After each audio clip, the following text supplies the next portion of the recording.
अभी हम धोरैया प्रखंड के काठ बनगांव बिरबलपुर पंचायत में उपस्थित हैं और काठ बनगांव बिरबलपुर पंचायत का ये भकौंदा गांव है और ये इस पंचायत का ये सबसे लास्ट गांव पड़ता है। आप हमारे पीछे देख सकते हैं कि किस प्रकार का ये गांव है, किस प्रकार के यहाँ पे घर सब हैं। और अगर इधर भी मैं दिखाना चाहूँ तो इधर भी पूरा मतलब मुझे नहीं लगता है कि इस पंचायत में कहीं भी एक भी पक्के का घर दिखाई देता है। खास करके यहाँ के लोगों का कहना है कि यहाँ के जो वर्तमान मुखिया है वो लगातार जब से पंचायती राज की व्यवस्था शुरू हुई है तब से इस पंचायत में उन्हीं के परिवार के लोग मुखिया बनते हैं, मुखियापति बनते हैं। और इस पंचायत की जो जनता है वो उब चुकी है। यहाँ के पंचायत के जो वर्तमान प्रतिनिधि है यहाँ उनके द्वारा यहाँ के लोगों को कोई ध्यान नहीं दिया जाता है, इसलिए उब चुकी है और यहाँ के लोग चाहते हैं कि बदलाव हो। इसी बीच में एक ऐसे प्रत्याशी सामने उभर करके आ रहे हैं जिनका नाम मोहम्मद शमशाद आलम है। मोहम्मद प्रतिनिधि है ना? नहीं, वाइफ है। प्रत्याशी क्या नाम है? रिजवानुर रफत।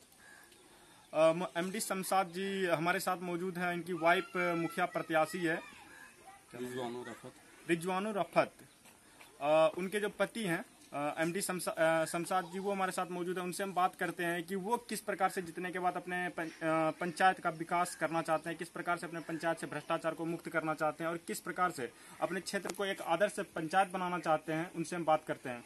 आपका क्या शुभ नाम हुआ? शमशाद आलम। घर आपका? बबूरा। पंचायत ये काठ बनगांव बिरबलपुर पंचायत। काठ बनगांव बिरबलपुर पंचायत से हम चुनाव लड़ रहे हैं। काठ बनगांव बिरबलपुर पंचायत से जो आपकी वाइफ जो चुनाव लड़, क्या नाम प्रत्याशी का? रिजवानुर रफत। रिजवानुर रफत। तो इस पंचायत से आप क्यों मुखिया का उम्मीदवार हैं, क्यों चुनाव लड़ना चाहते हैं? इस पंचायत क्योंकि हमारा घर बबूरा है लेकिन हमारा पूरा लगाव जो है इस पंचायत से है जी। धाड़ वहाँ है लेकिन हम कार्य के रूप में यहाँ जाने जाते हैं जी।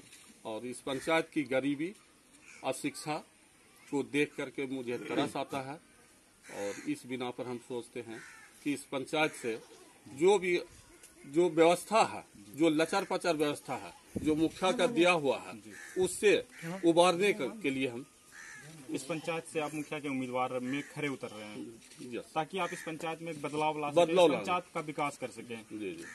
तो इस पंचायत में जो अभी तक की विकास से वंचित है ये खास करके ये भकौंदा गांव जो कि सबसे लास्ट में पड़ता है। आप जीतने के बाद इस गांव के लिए या फिर इस पंचायत के लिए क्या क्या विकास कार्य सबसे पहले करेंगे? हम इस गांव के लिए नहीं, इस पूरे पंचायत के लिए ये सोचें कि गरीबी रेखा से जो नीचे आने वाला समस्या है उसमें जो भ्रष्टाचार है, जो इंदिरा आवास में 20,000 से 60,000 तक लिया जाता है, इससे यहाँ की जनता को मुक्ति दिलाने का काम करेंगे और यहाँ की जनता को शिक्षा की ओर हम अग्रसर करेंगे।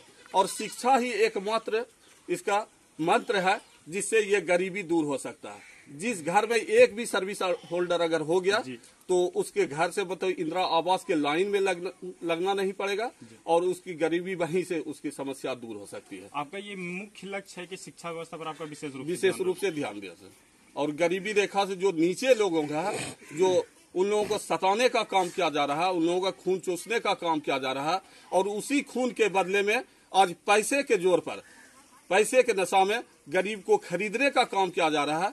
इस चीज को, इस परिपाटी को हम खत्म करने के लिए भ्रष्टाचार पर भी आपका फोकस रहेगा, भ्रष्टाचार खत्म हो जाए, खत्म हो, इस पर मेरा खास ध्यान रहेगा। तो इस पंचायत की जनता का भी, यहाँ की जनता का जो जन समर्थन देख करके ऐसा लग रहा है कि जनता का भरपूर समर्थन है आपको? बिल्कुल, मुझे ये आत्मविश्वास है कि यहाँ की पूरी जनता जो है हमारे साथ है और जनता भी आप लोगों के समक्ष है। इन लोगों से पूछ सकते हैं, इन लोगों की समस्या को आप जान सकते हैं। आप यहाँ के पंचायत की जनता से और कुछ अपील करना चाहेंगे अपने चुनाव को लेकर के, जो आने वाले दिनों में 24 सितंबर को जो चुनाव होने वाला, क्या उसको लेकर के कुछ अपील करेंगे? बिल्कुल, हम यहाँ की जनता से एक ही अपील करते हैं कि ऐसे भ्रष्टाचारी मुखिया से सावधान रहने की जरूरत है। इसलिए कि कल जो आप लोगों को लूटने का काम किया है उसी के बदले में आप लोगों को जो भी मतलब कि आज खून के बदले में पानी भी नहीं, अगर ये कहते हैं कि हम स्प्राइट दिया जा रहा है, चाय दिया जा रहा है, तो उसमें कहीं नहीं, वो तो उसके बदले में कहीं कुछ नहीं है। इस पंचायत के जो भावी मुखिया उम्मीदवार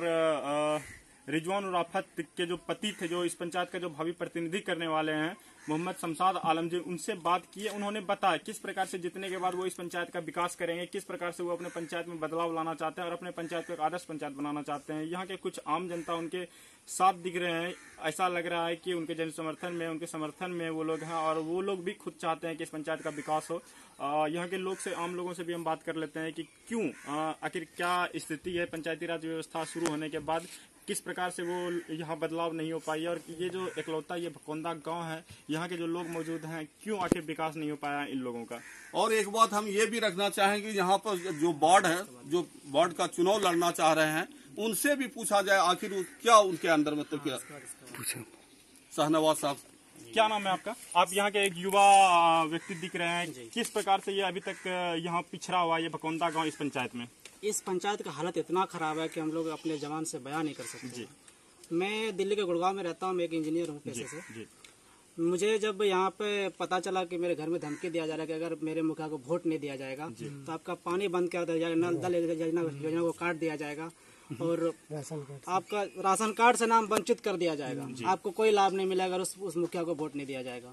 तो ये सबको सुनते हुए मैं बड़ा गुस्से आवेश में आकर मैं टिकट काट के मैं यहाँ पे आया हूँ और बदलाव चाहता हूँ। और जब बदलाव की बात करते हैं इस गांव में तो बोलता है कि नहीं, अगर इस बार बदलाव किया तो हिंदू का मुखिया प्रत्याशी आ जाएगा यहाँ पे। हम ये कहना चाहते हैं कि पूरा हिंदुस्तान में हिंदू नहीं है क्या?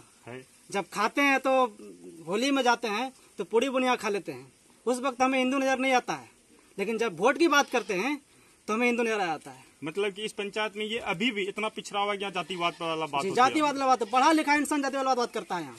इस मेंटेलिटी को हमें बदलना है बस।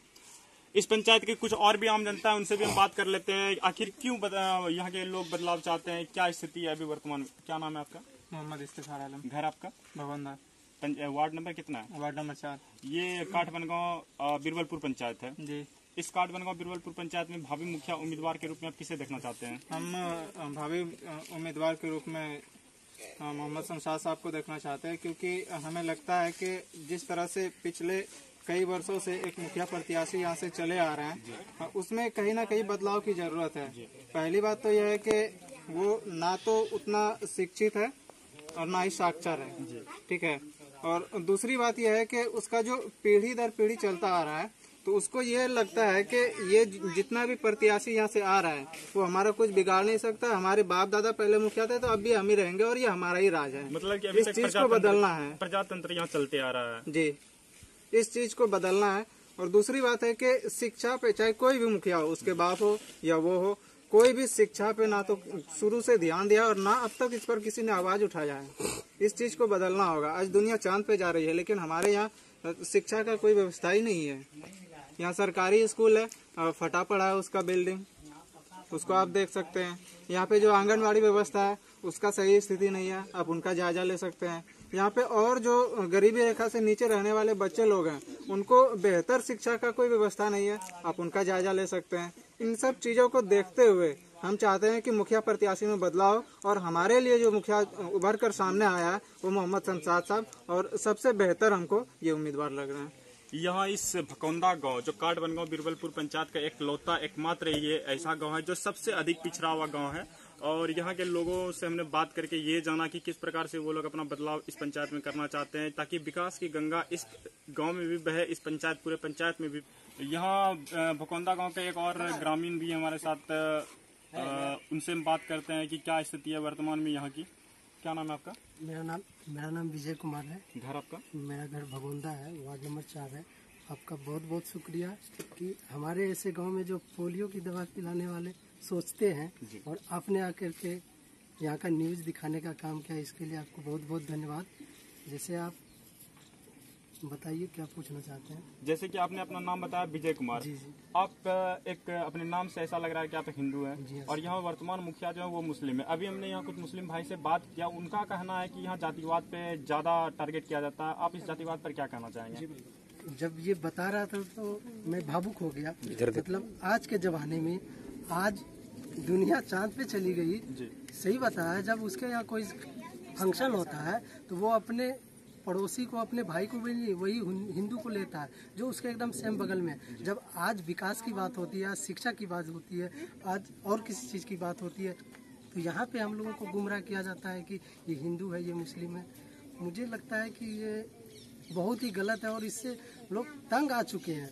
अपने आप को रात में ऐसा लगता है कि यहाँ बदलाव होना चाहिए। एकदम रात में सोते नहीं है सर, सोते कैसे समझाएं लोगों को कि ये चीज़ से अलग आइए। अभी आप देख रहे थे, शमशाद सर बता रहे थे, इनकी खासियत क्या है, ना ये मेरे जात है, ना मेरे कोई रिलेशन में लगते हैं, कुछ नहीं, बस इनकी खासियत ये है कि हमसे ये हमेशा लगाओ, मतलब कनेक्ट, लोगों हाँ, से हमेशा हर मिलनसार रोज हैं। मुझे लगता है कि ये इनकी भेंट नहीं होगी हम लोगों से, तो इनका खाना नहीं पचेगा। दूसरी बात क्या है कि आज के डेट में ये इतने एजुकेटेड लोग हम लोगों की भलाई के लिए आ रहे हैं आगे, तो हम लोग को तो खुल के इनका समर्थन करना चाहिए, इनका सपोर्ट करना चाहिए। ये सब चीज कुछ लोग जो है, आपसे बात करके ऐसा लगा कि यहाँ जातिवाद वाली जनता में खास करके कोई बात नहीं है, इसलिए कि आप खुद एक मुस्लिम प्रत्याशी का सपोर्ट कर रहे हैं। और मुस्लिम भाई ने भी खुद बताया कि मैं, ऐसा कोई जरूरी नहीं है कि यहाँ कोई भी प्रत्याशी हो, अगर वो हिंदू प्रत्याशी भी अगर अच्छे प्रत्याशी के रूप में अगर आते हैं तो मैं उनको भी सपोर्ट करूंगा।